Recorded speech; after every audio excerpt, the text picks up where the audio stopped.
Warahmatullahi wabarakatuh. Selamat pagi dan salam sejahtera untuk kita semua. Bagaimana kabar anak-anak hari ini? Sudah mandi? Sudah sarapan? Selalu jaga kesehatan ya. Hari ini kita akan belajar tentang pengolahan sampah sederhana. Sebelum belajar, kita berdoa terlebih dahulu. Berdoa dimulai. Berdoa selesai.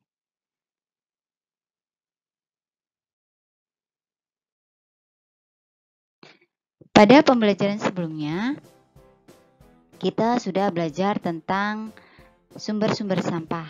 Sumber sampah ada 3, yaitu sampah rumah tangga, sampah perdagangan, dan sampah industri. Kemudian kita juga belajar tentang dampak sampah baik terhadap kesehatan maupun terhadap lingkungan. Dampak sampah terhadap kesehatan, contohnya tumpukan sampah yang mendatangkan tikus dan serangga pembawa kuman penyakit.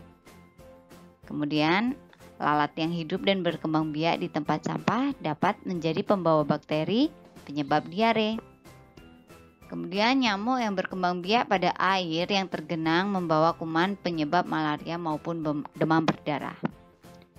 Sedangkan dampak sampah bagi lingkungan yaitu sampah yang masuk ke aliran sungai akan mencemari air. Begitu juga sampah yang dibuang sembarangan dapat menyebabkan tersumbatnya aliran air sehingga dapat terjadi banjir. Sudah ingat ya? Sekarang Ibu lanjutkan ke pembelajaran berikutnya. Apa sih tujuan pembelajaran hari ini? Yang pertama, siswa dapat menyebutkan cara pengelolaan sampah terhadap lingkungan dan kesehatan. Yang kedua, siswa dapat mempraktekkan cara mengelola sampah secara sederhana.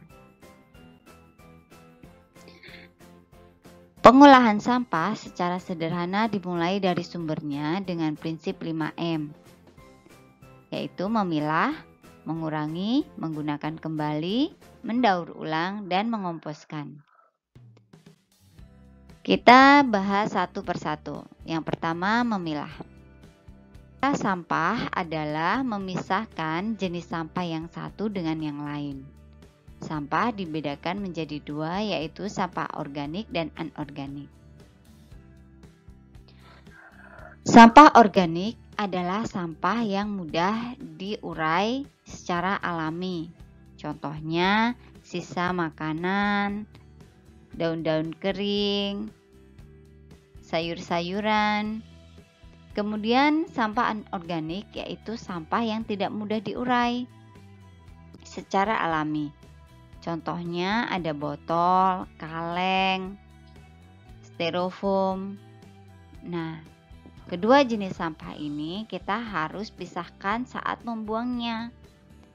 Yang organik dipisahkan, kita buang ke tempat sampah organik, sedangkan benda-benda yang tidak mudah terurai kita buang ke tempat sampah anorganik.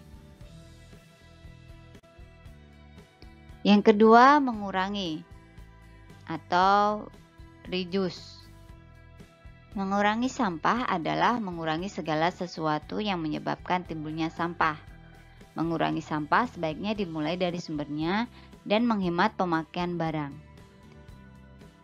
Di Kota Bontang, pada tahun 2018 sudah mengeluarkan Perda atau Peraturan Daerah, Peraturan Wali Kota Bontang nomor 30 tahun 2018 tentang pengurangan penggunaan produk plastik sekali pakai, yang efektif dilaksanakan pada bulan April 2019 setelah melakukan sosialisasi selama 3 bulan yang dimulai dari bulan Januari 2019. Jadi, mulai itu sudah tidak mendapatkan kantong plastik kan jika berbelanja di toko atau supermarket. Contoh lain mengurangi sampah yaitu yang pertama memilih produk dengan kemasan yang dapat didaur ulang. Yang kedua, hindari memakai dan membeli produk yang menghasilkan sampah dalam jumlah besar. Yang ketiga, menggunakan produk yang dapat diisi ulang. Misalnya alat tulis yang bisa diisi ulang kembali. Yang keempat, mengurangi penggunaan bahan sekali pakai. Dan yang kelima adalah menggunakan surat elektronik untuk berkirim surat. sehingga kalian bisa menghemat kertas ya. Yang ketiga, menggunakan kembali atau reuse. Sampah yang masih bisa digunakan, jangan langsung dibuang, sebisa mungkin digunakan kembali baik untuk fungsi yang sama maupun fungsi yang lain.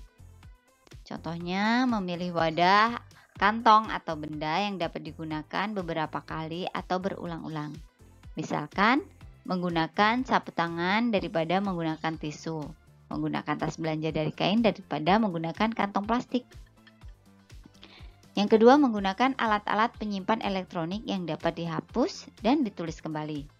Yang ketiga, menggunakan sisi kertas yang masih kosong untuk menulis.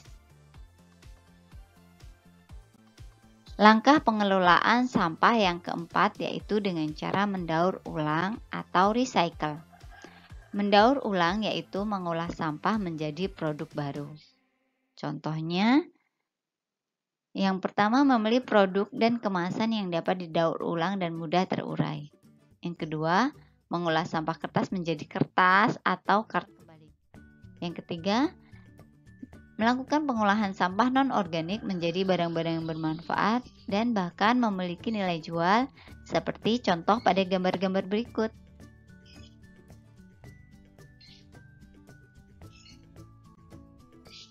Dan yang terakhir adalah dengan pengomposan.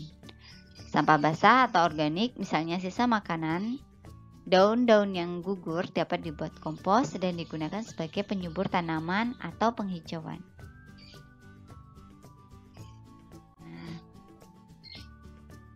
Sebelum Ibu akhiri pembelajaran hari ini, kita ulang lagi ya, apa saja sih yang sudah kita pelajari. Hari ini kita sudah mempelajari tentang pengolahan sampah sederhana yang meliputi 1. Memilah sampah berdasarkan jenisnya. Yang kedua, mengurangi sampah dari sumbernya. Yang ketiga, menggunakan kembali sampah yang masih bisa digunakan. Yang keempat, mendaur ulang sampah menjadi produk baru. Dan yang kelima, pengomposan. Nah, sampai sini dulu pembelajaran hari ini. Anak-anak, jika ada yang belum jelas bisa ditanyakan kepada ayah, bunda, atau ke ibu ya. Terima kasih. Wassalamualaikum warahmatullahi wabarakatuh.